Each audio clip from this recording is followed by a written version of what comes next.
as we are getting on down the road on a Wednesday, halfway done with the week, AJ. We hit 4 o'clock. We're halfway done with the broadcast week. And of course, post election stuff. I'll review some more of that stuff for the late audience here again in just a minute. First up, Storm Restoration Roofing. We do have a chance of some pop up showers in different spots tonight. We had a little bit of a round north of town earlier, more coming through probably after 7 o'clock tonight. Could be some good sleeping weather. Nothing is severe, but we still got several weeks to go in our traditional storm season.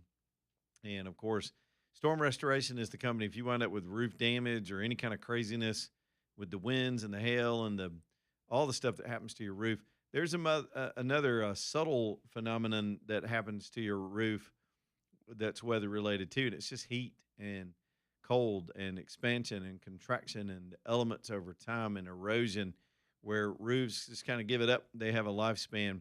So for any of these needs, whether it's emergency or it's just time, there's no one I would trust more than Greg Nelson. The man's been in this business for almost 30 years, satisfied customers for the whole time because he works hard, represents the right value. He's got his family involved in the business. He's going to do it right for you. He's going to get up there and install it right, make sure everything's right and tight. One of the secrets in that industry, and we talk about it sometimes here on the air, is if your installer does not install those shingles correctly, you may lose the manufacturer's warranty. So you don't want an incompetent fly-by-night troll operation that are always out trying to solicit business with all these tactics, trying to talk you into a roof project. You could also get your insurance canceled if you file a fake claim. But Greg doesn't do that stuff. He doesn't have to. His reputation is there, the competence, the understanding of the industry, how the insurance industry works. And he's even got finance companies that can help you get these projects done. It's Storm Restoration Roofing. Jam this number in your phone or wherever you keep numbers just in case you do have an emergency and you're trying to find it. Storm Restoration, Greg Nelson. Here's the number, 205-542-3531, 205-542-3531, Storm Restoration Roofing. Well, suddenly we have pivoted from election analysis, which we did a little bit of at the beginning of the show. Bottom line, if I had to do it in a couple sentences, no real surprises last night. Runoffs, where we thought runoffs would be. It actually wound up being about the candidates you would suspect. Here we go again, 4 more weeks of this stuff. I think the LG race is going to be the loudest and the nastiest. It already has been. It's going to get worse. Because when you get down to 2 people, you're not shooting in multiple directions. They're shooting directly at each other. It's now a duel. And so here we go with that. There'll be a ton of money suddenly raised and spent in the Senate race just because the stakes at hand for the Senate race, as you would expect. I think Barry Moore's done a good job coming out of not pure obscurity, but he's mainly a South Alabama guy. He did not perform well around Birmingham. Jared Hudson, a lot more popular in his home territory. I think North Alabama is the jump ball, and some of the counties that Steve Marshall did well in his home county and some spots where he was known. But 3 pretty good guys. The 2 of them will be going at it. Jared's my guy just because of our friendship and how much I just respect, his just the way he's lived his life and the kind of dude that he is. But we'll give Barry Moore a fair hearing. I'd love to have him here on the show and talk more to him, get to know him better. These things can go in different directions. Moore clearly's got the edge right now. He was the leader. He's got Trump support. He's going to have establishment support because he's an existing politician in Washington. So it really is an insider-outsider kind of dynamic that is built up. We'll see where it goes over the next few weeks. Lieutenant governor race, let's break that down. No, I changed my mind. Nobody cares. Y'all don't even know that. Did anybody even know that was on the ballot? I'm just kidding. It's an office that doesn't have a whole lot of power. But people want to get in there because it's like governor in waiting. It's like case of emergency, break glass. And so that race won't be as funded or as noisy, but it's on the ballot. And those are the 3 biggest outside of governor, which was uncontested. Now, I guess there'll be, as we get past the runoff season, there'll be more and more attention on the governor's race, and that will start to heat up. Doug Jones does not have the dynamic to be competitive. His values don't sit with most of the state of Alabama. People I know that know him, and I've got friends that are I guess in his family as well, people like Doug, but um, just mathematically, he something weird's going to have to happen, like in the Roy Moore situation, for him to have a shot to win statewide. But he'll make noise. He was loud and obnoxious last night, very loud last night in his acceptance speeches. If I mean, this guy, like, he had just won the presidency, and all he did was beat a bunch of no names because he was the sacrificial lamb to step up for the Democrats to get his head cut. Here we go with the governor's race. At least it'll be fun to watch them go back and forth. What else we got? That's it for the election. Big wins for Trump supported candidates all over the country. By now, people have talked about Thomas Massey getting wiped out. Good for him. Maybe he can go get a day job now. He and Marjorie Taylor Greene can start a podcast. Or maybe he wants to do it with Lauren Boebert. Call her on the boner phone. Is he going to rename that phone the Goner phone now? He gone. He gone. Richard's on a cell phone. Let's talk to Richard. What's up, buddy? Hey, guys. I feel like I've been in a sabbatical. I hadn't called in almost a year. I just Dang, man. been listening. Well, good. But I was here in absentia.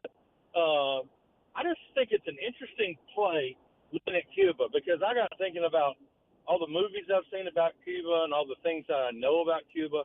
Used to live in Florida, lived in Marathon Key at one time. Yeah. And it's funny how all these foreign countries, first it was the Russians and then China, then Maduro, then the USA. And I got to think of everybody eyeballing Cuba like we're a bunch of predators and this is the one last meal that everybody's going for a piece of. You got the realtors just salivating, thinking of all this beachfront property they want to get in there and snatch up and develop. And you got the Mormons and the Christians and the Jehovah's Witnesses and the Muslims, and they all want to get in there and convert them all to their religion. And then you got the Democrats, they want to get in there and hand them a bunch of free stuff voting for them. Then you got the Republicans want to get in there and talk to them about all ideologies and thought processes and moral fabric and get them to vote for them. And poor little Cuban people, they're sitting there looking like, what the hell? No, the Cuban people. They're covering up their private areas and they're looking over their shoulder. What the? It's all these big, hairy looking things with teeth looking at them, just salivating. I'm like, my Are you kidding? God, Are you kidding? The Cuban Cuba people. right now. Well, everybody in America, I think you surmised that pretty well. There are lots of interest groups that are trying to get in there. Cubans are trying to get the hell out.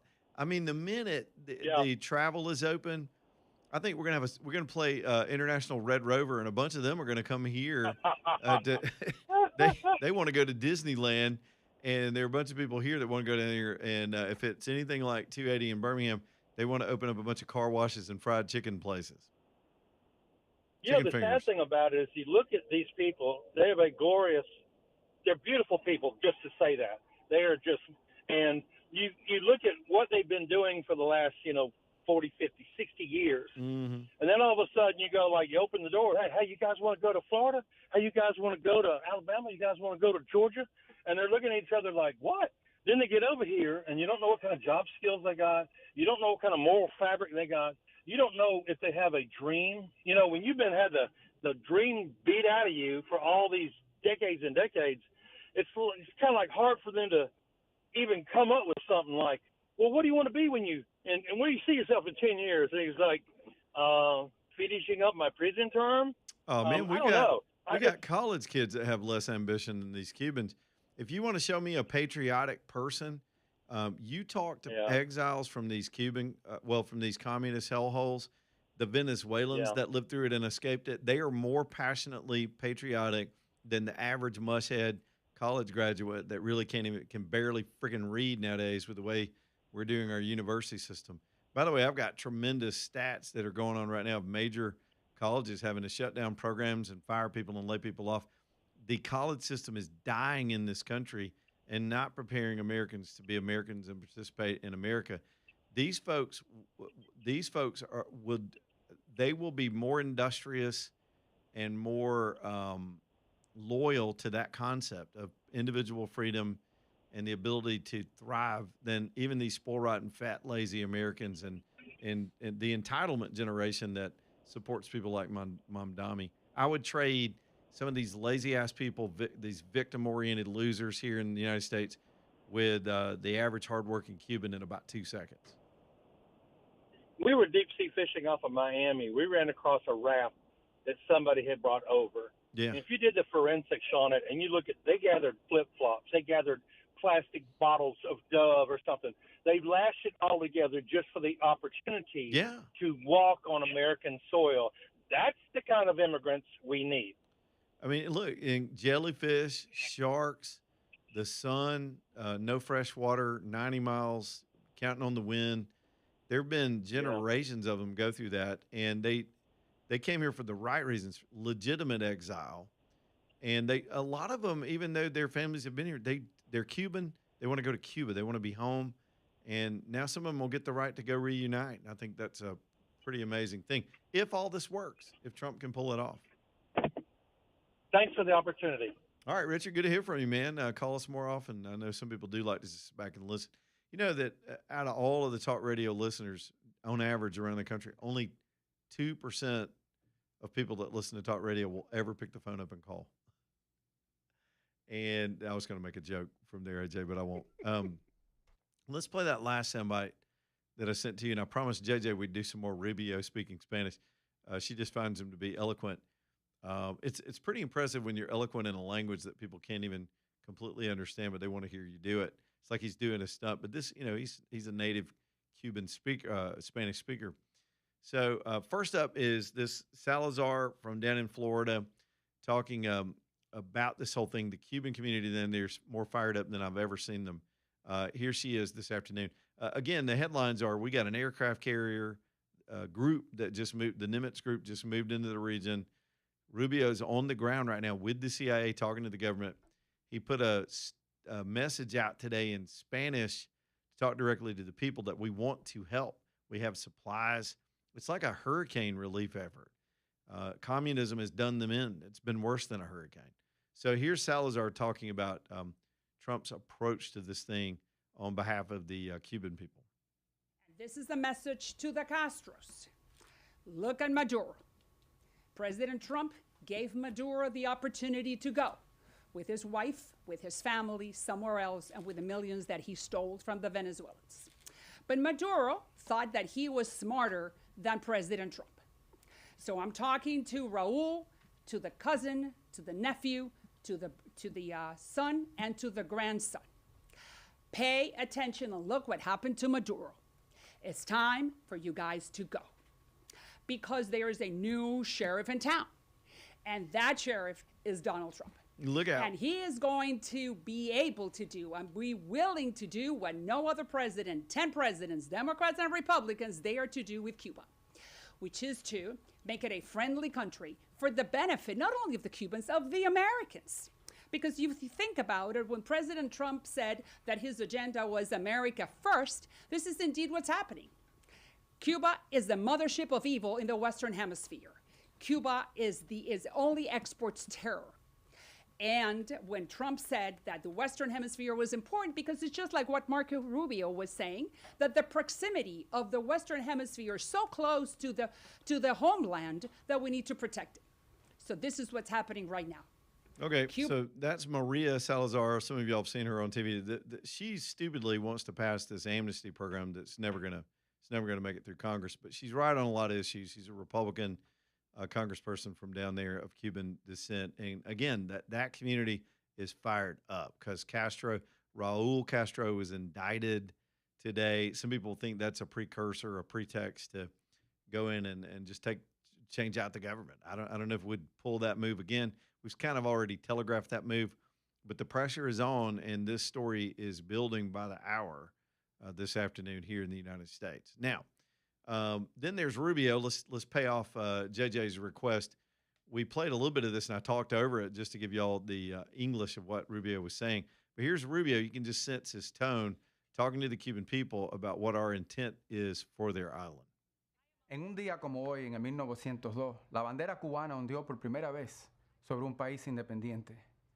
Pero sé que hoy ustedes, quienes llaman a la isla su hogar, atraviesan dificultades inimaginables.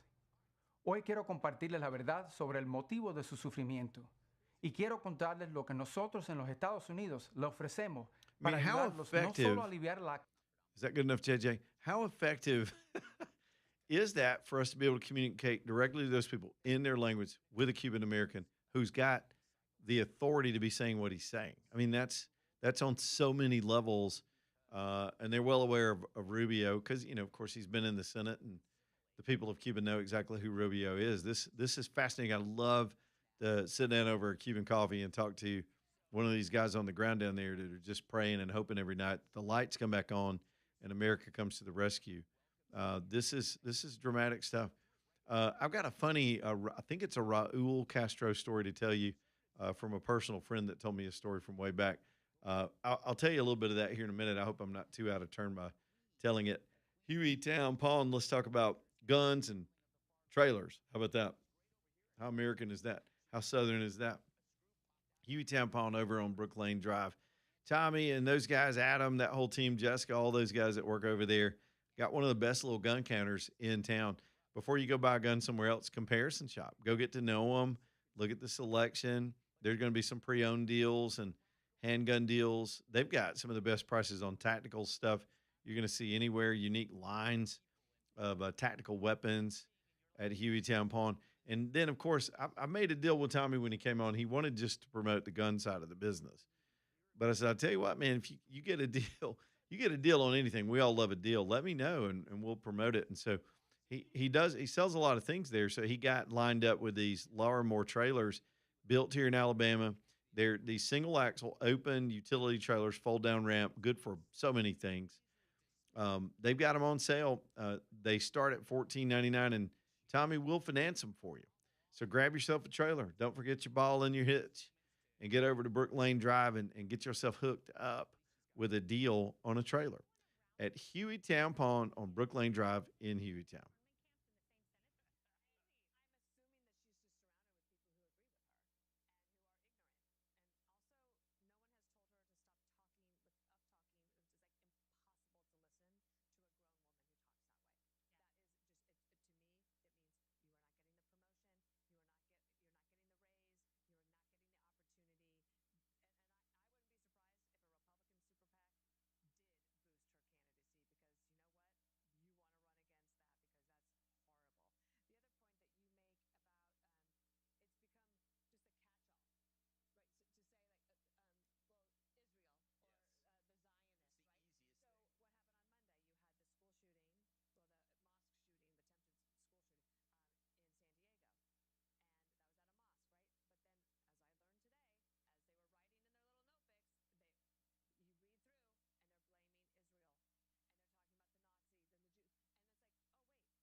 All right, 427, leading live, talking in 5. Kyle is in Hoover. What's up, Kyle?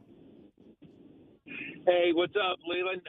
Real quick thing I wanted to ask you. Now, we know with Thomas Massey getting voted out in the primary, and so he's going to be gone, and all these other guys that are incumbents. I wanted to ask your opinion on something. Everybody's been trying to figure out why, like Megyn Kelly, Tucker Carlson, different people, like they were so gung-ho Trump, and now all of a sudden they're not. I wanted to float a theory and see what you think. I have a feeling a lot of those people, they never really ever believed in the MAGA or the Trump. It was just they saw this big crowd, and it's kind of like I guess a surfer that sees a wave. Oh, I'm gonna ride this thing as long as I can.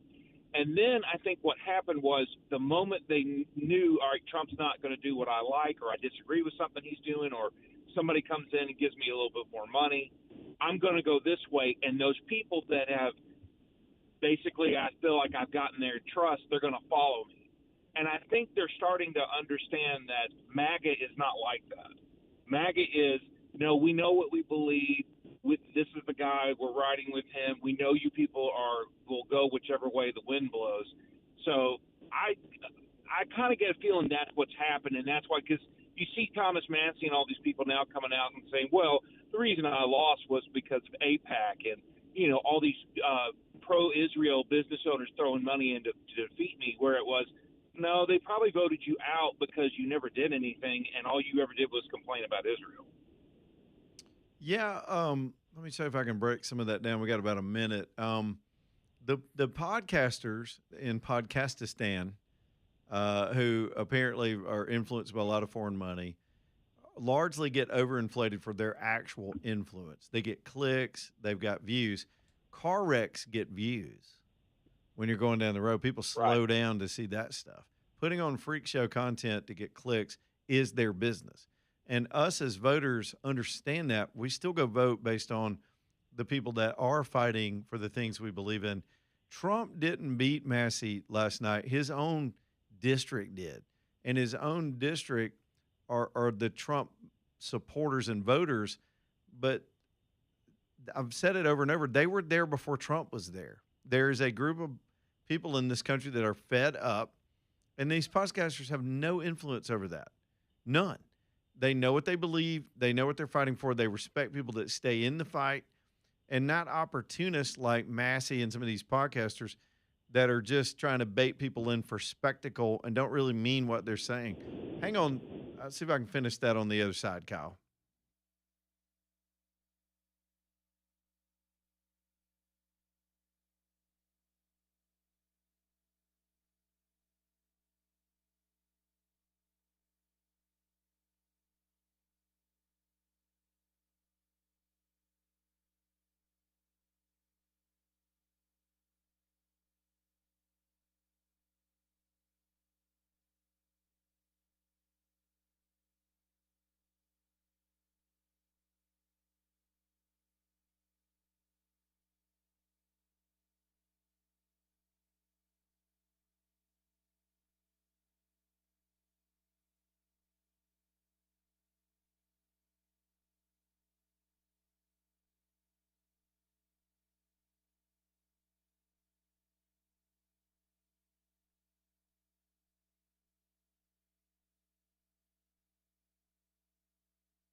Man, everybody needs to go to the dentist. From time to time, we just got to go, even if you hate it. If you hate it, why not go to a place that tries to make it a little less difficult for you?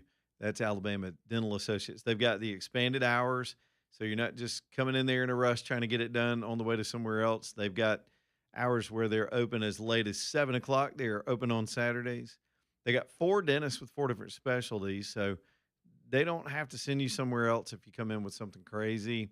I was just talking about our colleague that knocked a tooth loose with an accident the other day and came in here. As soon as I got on the air, she wanted to get an appointment because she knew they could help and have the extended hours. Her scenario is exactly why they set up the Saturday hours. Sometimes you just need a dentist, and it's not always convenient when you wind up with an accident or in pain. That's what they do at Alabama Dental. And the team around them, just some of the kindest, best people in the world. They try to make it as pleasant for you as possible. alabamadental.com. Y'all go see my buddy, Dr. Brian, and the whole team there. alabamadental.com for your appointment. All right, if Kyle's still there, let's just walk back through. We haven't spent a whole lot of time on the Massey situation. It kind of became a bellwether in some ways, at least in the Congress side of the Trump agenda. There are people who want to try to demonstrate that somehow the MAGA base is fracturing, that this phony podcast war stuff that's been going on between Megyn Kelly and Levin and Owens. Who did Candace Owens just quit? I don't know what happened to her. So you got none of that matters on the ground where people go and vote. Those people are entertainers. At best, people look at them from the freak show element, pass their clips along. They can demonstrate through a lot of bots and algorithmic stuff that they've got millions of followers. But I really think a lot of that stuff's overstated. And the reason they overstated it's not for political strength, it's for money. It's their business. They're trying to show that that they've got support. Now, we're in a similar business, Kyle.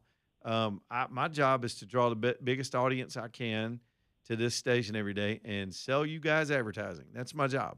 I'm not a political activist, but I've got a background in the stuff, and I use that to try to create the best show we can. We've demonstrated for almost 17 years, growing the biggest audience in the state, that we have a real audience. And the way we know that is our advertisers.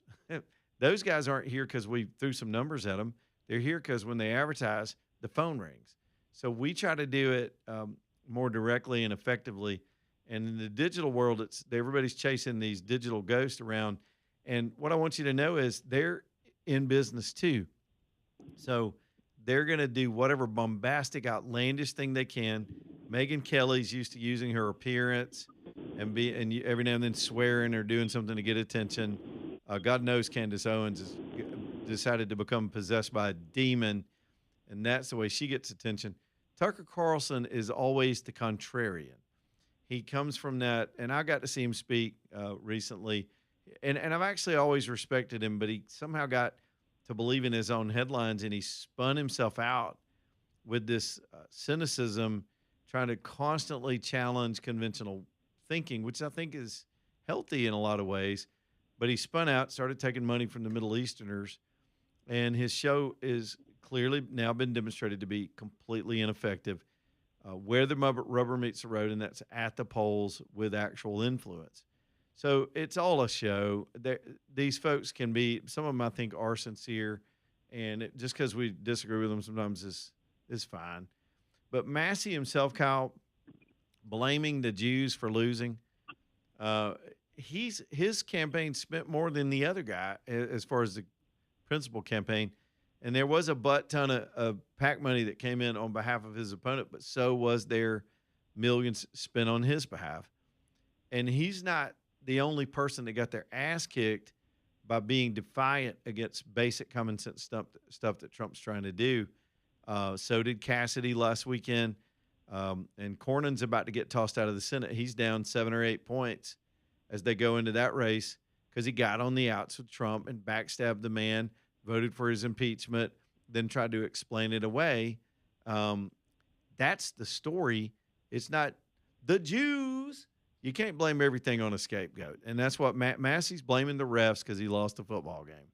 So anyway, go ahead, Kyle.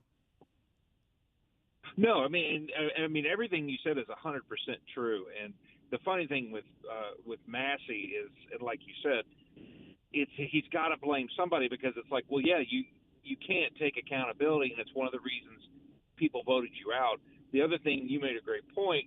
They spent more money than the PACs, but I always laugh because they always want to say, well, this group put a whole bunch of money in. Yeah, Kamala Harris spent $1 billion. Is she in the White House? No. Just because you spend money doesn't mean people are going to vote for you. I mean, you could put out messaging, but if people know the message it's garbage, they're not going to believe it. Yeah, there's right, not a direct correlation between. Yeah. Some cases there is a correlation between spending. It's not just how much you spent, but how effectively you spent it. We're about to see a demonstration of that in these runoffs. You can have an effective strategy that's not as expensive or is more creative. Some of the old political playbook is getting upended by new technology. I think the mindset of the voters. So, yeah, look, these whiny people that they didn't just barely lose. They got it handed to them in embarrassing fashion and then go out sucking lemons. That says more about their character than it does anything else. And that's it. It does. Yeah, and what's so funny when you talk about the podcasters like the Megyn Kellys and all of them, but what I laugh is I call it the Jersey Shore syndrome. Look at me. I will do anything if you just look at me. The thing that killed Carlson is I think you're right. Now, he is a contrarian, and it's okay to kind of challenge the wisdom, because that's what makes your show so great. That's what makes Dixon and Vining and everybody else on this, is because y'all will say, okay, we know this. What about this? Let's look at it from this angle. What he does, he comes in and acts like, oh, it's all been settled. This is the way it is. And it's like, no, it's not. And then when he did that interview, I don't remember what the reporter is, when she literally asked him, will you call Trump the Antichrist? He says, I never said that. Those words never left my mouth. She played the clip for him. And he's like, I never said that. And it's like, dude, you're caught.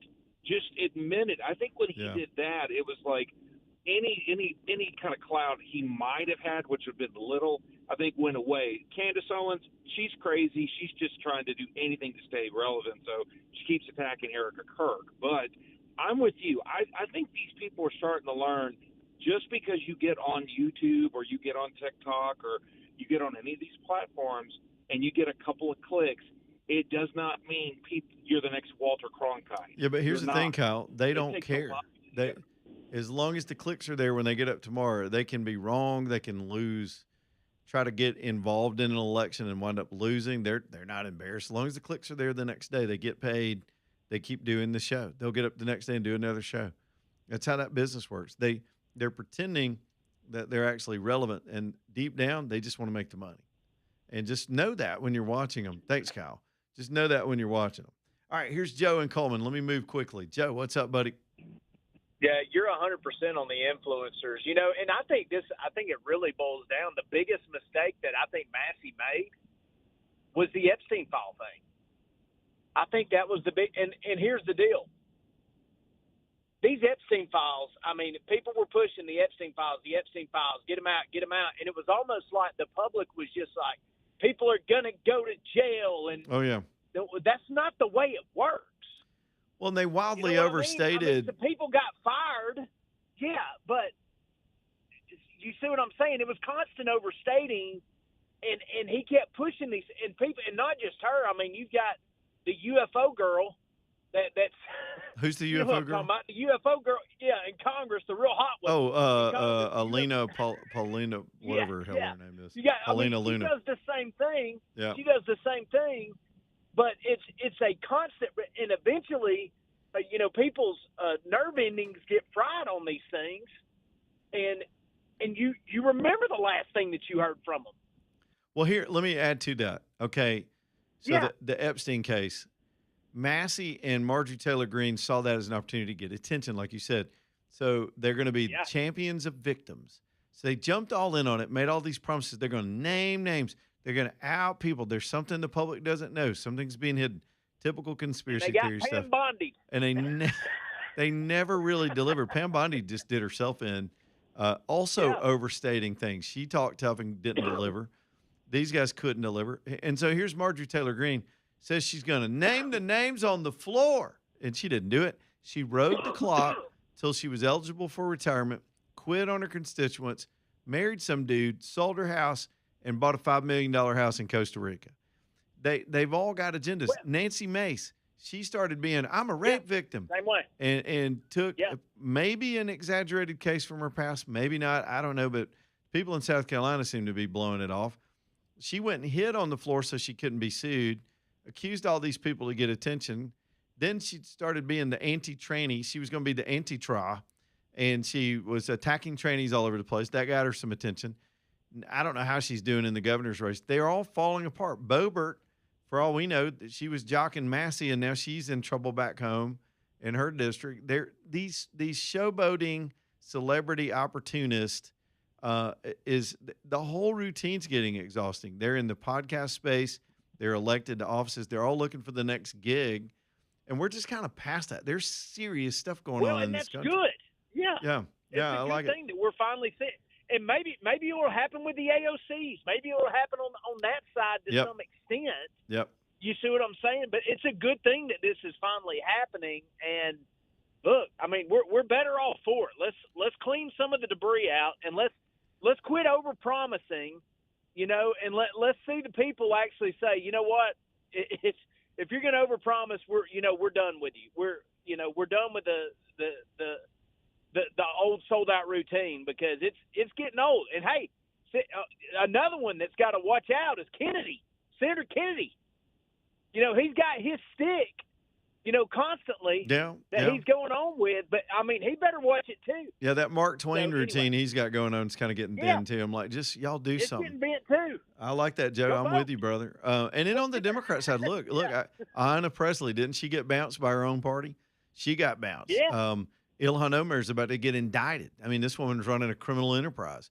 Even here at home, this Gwendolyn Gavan, whatever her name is, she just got offed by the mayor. She got a little too big for her britches, yelling at everybody, Right. barking at people, head bobbing and doing all that stuff. That stuff's just, look, just do your thing. You're not a superhero. You're not really capable of doing some of the stuff you claim you are. And a lot of it has been wildly exaggerated. People aren't seeing Remember, the you payoff had the from black senator from Texas. What was her name? The black senator from Texas. I can't remember. Jasmine Crockett. Yeah, she's looking for a job. She was a superstar for a She's while. trying to get on Look, NBC man, right we're now. Keeping it real. She It better. looks like we're back in the days of keeping it real. She's doing Thank you, wills dude. now Bye. back in Texas somewhere with her excellent law degree. It's just I like this pattern that we just laid out. Some of the showboats are getting what they. It's a double-edged sword. They're getting what they are asking for. Eddie's in Wilsonville. What's up, Eddie? Hey, brother. First off, congratulations, Jared Hudson. Yeah, man. I'm going to continue to vote for the guy. I couldn't vote for Gary Palmer, although I love what the guy's done for us. But you're only as good as your word. And he said term limits. He was only going to do 2 terms, and he was out. And anytime you question about that, well, my work here isn't done yet. I couldn't pull the trigger on him. Yeah, that doesn't wash with a lot of people, even though I think he wound up getting 80-something% of the vote last night. I mean, and he was – it's just one of those things where he's running against a 26-year-old that has no experience and couldn't get his name out there. At some point, Gary's going to decide to hang it up or he's going to get bounced, but he's not had an effective, serious competitive race, really. Right. He's a great guy and does great work for Alabama, but that's how we end up with a Mitch McConnell. Yep. Love the show, brother. All right. Yeah, and in that case, look, Gary knows full well I didn't like his decision because he and I met before he decided to break that pledge, and he said he took ownership of it the other day on the show, and I know he's told me that personally, but in the end, what was our choice? Our choice was a young guy who does not know what he's doing yet, very smart. I thought he was very pleasant. I hope the kid stays involved, and a guy who's actually a pretty good policy guy that, unlike Boebert and Nancy Mace and Marjorie Taylor Greene and Massey and these showboats, Gary's boring. He'll sit there and read. I've seen him do it. He'll read a 30-page white paper on something just to understand it. These other folks aren't doing that. Really, that's what we're supposed to send Congress people to Congress to do. Understand the policies, study the issues, know what's in the bill, deliberate with your colleagues, earn their respect, collaborate when you need to, move things along, That's a boring job. That doesn't create good TV ads. That doesn't get you on YouTube or TikTok. But showing your boobs, calling somebody an a-hole, setting something on fire, doing a little stunt, standing on your head, yeah, that gets you clicks. But there are whores all over the internet getting the same clicks. It's a different kind of hoeing. You know what I'm saying, AJ? Hoeing. Trucker Bobby, what's up, buddy? Hey, I was listening to Andrew this morning. I caught the backside of him talking about the Senate passed a bill or something revoking Trump's war powers. I don't know. I may have misunderstood him, but I was wondering if you could talk about that. I don't think they passed it. They're repeatedly trying to pass both chambers some kind of measure that would force Trump to stop any military activity in the Iran situation using Congress's authority under the War Powers Act. Problem is, it keeps failing, and they don't have any authority under the War Powers Act. The president's administration has complied with the War Powers Act, as nobody's invoked a war and declared war through Congress since World War II, and so they're just pissing up a tree. That's the bottom line. Douglas Cooling and Heating, here we go. Man, Jay Douglas and that team ready to come tune you up, clean you up, and get you ready for this thick summertime. It was humid today. We're in real summer weather now, even though we still got a little spring storm stuff to go. If you haven't done your tune-up, I've been trying to lean on you all the way through the spring to get that done. Get that done. If you need an install, trust me, before we hit 95, they say we're going to be in a super El Nino this year. What is that? Could be hot, could be wetter, could be crazy. Before the weather really gets nuts, take care of that install while you've got a controlled situation. Set an appointment. They'll come out, get you a new system put in, arrange the financing. Then you're not in a panic making decisions when you're sweating and you can't even stay in your own house because it's too hot. That happens to people all summer long. They just push it to the limit. It's going to break on the worst day because that's makes sense, doesn't it? When it's working overtime, when it's 98 degrees, that's when it's going to break. Don't let it break on you. Douglas Cooling and Heating, they're just the best. Taking care of me for 17 years. Plumbing side of the business too. CallDouglas.com. That's how you get them. CallDouglas.com. License number 2017181. Back in a minute.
All right, y'all. Birmingham Broker also bringing the show tonight. That's Craig and Keith and the whole team down there.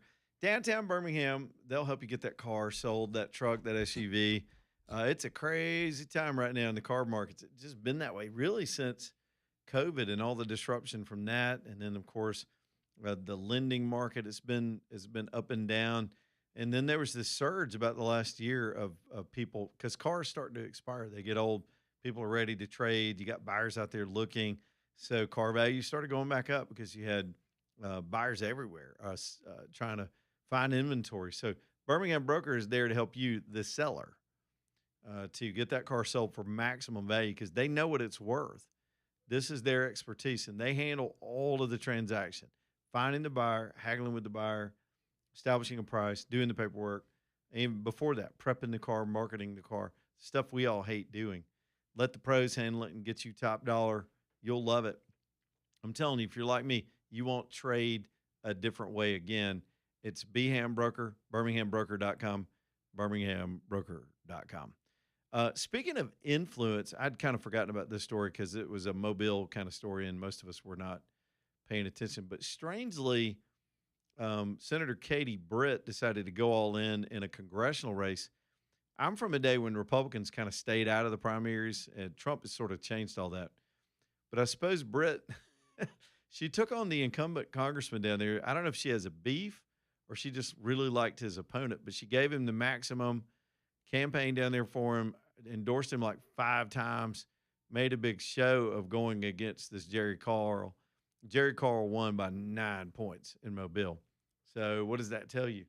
Maybe Britt ought to spend a little more time being in the Senate before she decides she actually has influence herself. I tied that in only because, and I'm not just taking a gratuitous shot at the Britt folks, but she doesn't have that kind of influence. Trump's got that kind of influence. I don't think any elected person in the state does, to be fair. Voters are really skeptical and more independent right now, and it did not work in that race down in South Alabama. It's kind of embarrassing.